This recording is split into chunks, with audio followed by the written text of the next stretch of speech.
Wadhi e county ma Kakamega kata bende nyasi mag madaraka ne timore kawuono. Jo-Kenya mathoth ne onge chuny mar nyasi kalore kod chal marach mar ochung'. Jodak moko e county ma Kakamega wacho ni ne gionge chuny nyasi ka giywago pek mar ngima ma medo mana idho. Ng'ur medore wi nengo mwandu ma itiyogo e udi pile ka pile ma bechgi oidho. Ka thuolo mag tije kod ohala to giywak ni medo mich. Jodak ma Kakamega godoro ni twak ewi budget otime mabiro kelo fungruok ne jopiny. Serikali ndio inashindwa kupanga wa Kenya sababu hii mipango yote kwa wananchi ni serikali. Inafaa ndio ikae chini ipange kwamba huyu mwananchi anaumia hapa. Tutafanyaje ili mwananchi apate afueni kwa maisha? Ndio mwananchi chenye anahitaji tu ni kukula na aishi vizuri. Nilipofukuza mkoloni tulijua kwamba sisi wenyewe tukijitawala tutakuwa na maisha mema.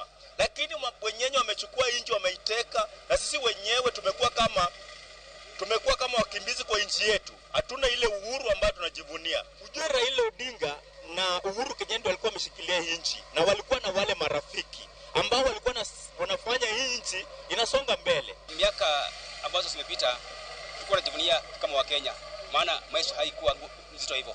Lakini kwa sababu ya serikali iliyopita na hii serikali sasa hii hatujivuni kitu hata kidogo. Wakisema wakawanyishe, sisi wananchi wa chini tutaumia sana kwa sababu kama saa hizi tumeanza bado tunalia saa hii. Sasa wakikawanyisha tutafikia kiwango gani? Wawaje serikali ikuwe ni moja, lakini kitu ambayo mimi ningelipenda kuomba Mr. President ajaribu kuangalia mwananchi wa chini.